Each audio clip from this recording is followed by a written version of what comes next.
Hi అండి, నమస్తే. ఈరోజు మీకు చామదుంప ఫ్రై చూపించబోతున్నానండి. చాలా తేలికగా చాలా టేస్టీగా ఉంటుందన్నమాట. ఇలా చేసుకుంటే ముందుగా మనం చామదుంప తీసుకున్నాం కదా, వాటిని కుక్కర్లో అయినా లేదా నార్మల్గానే ఉడికించుకోవాలన్నమాట. లేదంటే మామూలుగా, ఎందుకంటే ఇవి మామూలుగా కూడాను చెక్కు తీసేసి కట్ చేసుకొని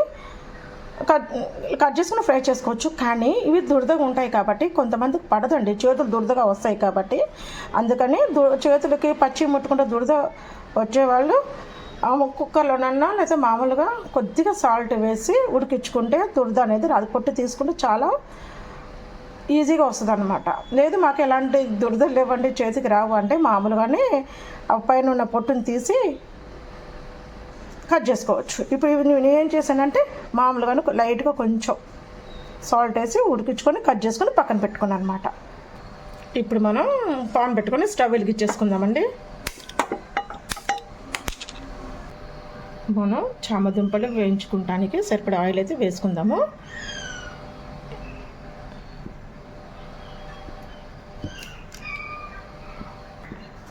ఆయిల్ అయితే వేడెక్కిందండి. ఇప్పుడు మనం కట్ చేసుకుని చామదుంపలు వేసుకుందాము.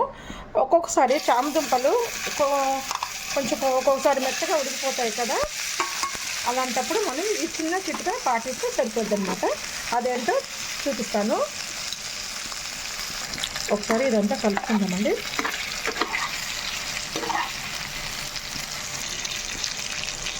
చామదుంప ముక్కలు కొంచెం ఎక్కువగా ఉడికాయి అనుకుంటే ఇందులో బియ్యం పిండి అయినా కార్న్ ఫ్లోర్ అయినా చల్లుకుంటే సరిపోద్దండి. ఓకేనా? ఇప్పుడు నేను చల్లుతాను చూడండి, ఎందుకంటే మీకు చూపించాలి కదా. చామదుంప కొంచెం ఎక్కువగానే ఉడికింది, అందుకే మీకు చూపిస్తున్నాను. నేను కార్న్ ఫ్లోర్ నా దగ్గర ఉంది కాబట్టి నేను చల్లేస్తున్నాను. ఇది చల్లటం వల్ల మనకి క్రిస్పీగా వస్తుంది, ముక్కకు అంటుకోదన్నమాట. ఓకేనా? మీకు కార్న్ ఫ్లోర్ లేకపోయినా బియ్యం పిండి ఉన్నా పర్వాలేదు, కలుపుకోవచ్చు. ఇలాగా చల్లుకొని ఫ్రై చేసుకుంటే చాలా బాగుంటుందండి. ఇష్టంగా తింటారు పిల్లలు కూడాను. చామదుంప ఇష్టం లేని వాళ్ళు కూడాను చాలా ఇష్టంగా తింటారు. ఇందులో కొద్దిగా పసుపు వేసుకుంటే త్వరగా వేగిపోతాయి. అలాగే కొద్దిగా సాల్ట్ కూడా వేసుకుందామండి. ఇప్పుడు ఒకసారి అంతా కలుపుకుందాము.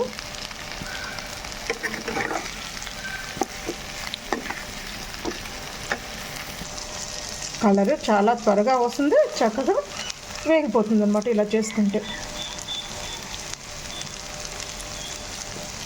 చక్కగా సిమ్లో పెట్టుకొని చేసుకునండి. చామదుంప ఫ్రై కావాలనుకుంటే హైలో మాత్రం పెట్టద్దు.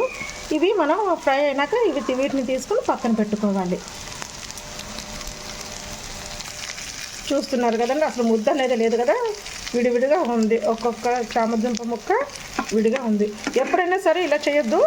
ఎప్పుడో అడుగు నుంచి ఇలా తీయండి, అడుగు నుంచి ఇలా తీసి ఇలా ఇవ్వండి, సిమ్లో పెట్టేసుకోండి. ఇలాగా తీసుకోండి. ఓకేనా? ఇలా రౌండ్గా ఇలా కలపకూడదు, ఇలా తీసుకోండి, కింద నుంచి తీసి ఇలా వేయండి. సిమ్లో పెట్టుకొని చేసుకోండి, హైలో పెట్టద్దు, మాడిపోతుంది. తీసుకొని పక్కన పెట్టేసుకుందామండి. ఇది గిన్నె ఆయిల్ అయితే వేసుకుందామండి. మళ్ళీ అదే గిన్నెలో వేస్తున్నాను. నేనైతే ఎలాగ చేశానో అలాగే సేమ్ యాజ్ ఇట్ ఈజ్గా అలాగే చేసుకోండి, చాలా టేస్టీగా ఉంటుంది. ఆయిల్ అయితే వేసుకున్నాను కదా, ఆయిల్ అయితే కాగింది. ఇప్పుడు మనం పోపు దినుసులు వేసుకుందామండి. ఆవాలు, జీలకర్ర, మినపప్పు, శనగపప్పు ఇవి వేసుకున్నాం కదా, ఇవి చక్కగా వేగనిద్దామండి. ఇప్పుడు ఎండు మిరపకాయలు కూడా వేసుకుందాము.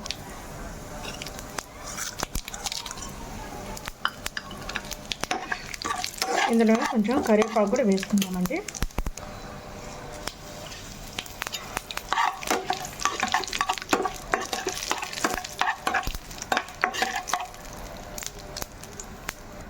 ఇప్పుడు మనం ఒక ఉల్లిపాయ కట్ చేసుకొని వేసుకుందామండి. ఒక చిన్న ఉల్లిపాయ, మరి చిన్నది కాదు, మీడియం సైజు ఒక ఉల్లిపాయ అయితే సరిపోతుంది. ఇవి కూడా చక్కగా వేగనివ్వాలి.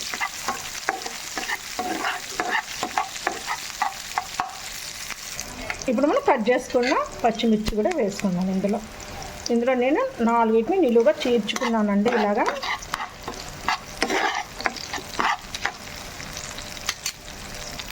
ఇవి కూడా చక్కగా వేగనిస్తాము. 2 నిమిషాలలో వేగిపోతుంది.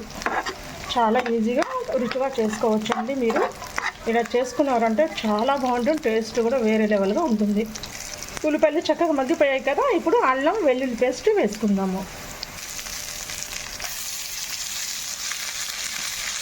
ఈ అల్లం వెల్లుల్లి పేస్ట్ 1 స్పూన్ వేసుకున్నానంటే దీన్ని కూడా మంచిగా ఫ్రై అవ్వాలన్నమాట. అంటే మంచి స్మెల్ వచ్చేదాకా, మంచి అరోమా వచ్చేదాకా ఫ్రై చేసుకోవాలి. ఇందులోని పచ్చి వాసన పోయేదాకా అన్నమాట. మారని వద్దని ఏది కూడాను జాగ్రత్తగా చూసుకొని చేసుకుంటే చాలు. అల్లం వెల్లుల్లి పేస్ట్ కూడా చక్కగా వేగిపోయింది. ఇప్పుడు మనం ఫ్రై చేసుకుందాం. చామదుంపలు ఇందులో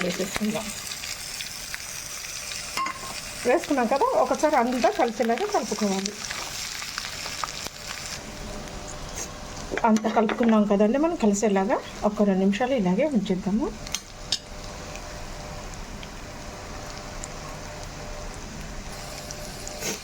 ఇప్పుడు మనము కొద్దిగా వెల్లుల్లిపాయలు ఇలా దంచుకొని వేసుకోవాలి.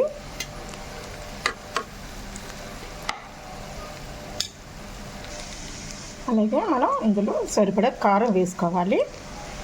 నేనైతే ఇందులో ఒక చిన్న స్పూన్ తోటి వేసుకుంటున్నానండి నేను. ఎందుకంటే ఆల్రెడీ పచ్చిమిర్చి వేసుకున్నాను కదా, అందుకే దీంతో వేసుకుంటున్నాను. మీరు మాత్రం ఎంత కారం తినగలిగితే అంత వేసుకోండి.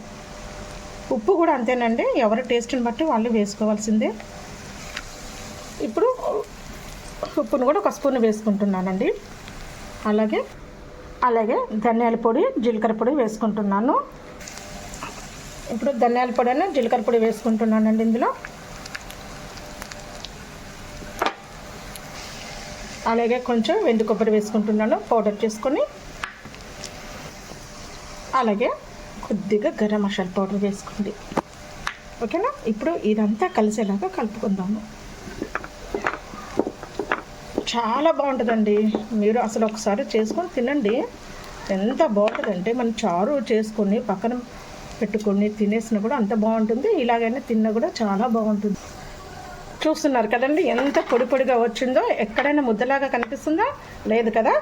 అందుకే మీరు ఇలాగ చేసుకున్నారంటే చాలా బాగుంటుంది. చపాతీలోకి కూడా బాగుంటుంది, పూరీలోకి కూడా బాగుంటుంది, రైస్లోకి కూడా బాగుంటుంది. మన బంగాళదుంప ఫ్రై కంటే కూడా ఇది చాలా బాగుంటుంది అన్నమాట.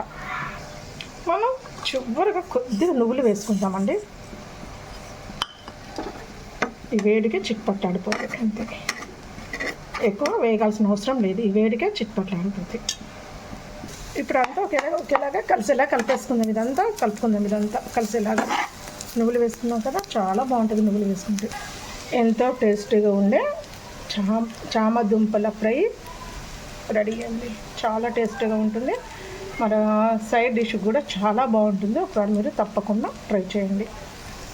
మీకు ఈ వీడియో నచ్చితే లైక్ చేయండి, షేర్ చేయండి, సబ్స్క్రైబ్ చేసుకోనండి నా ఛానల్. మరొక మంచి వీడియోతోటి మీ ముందుకు వస్తాను.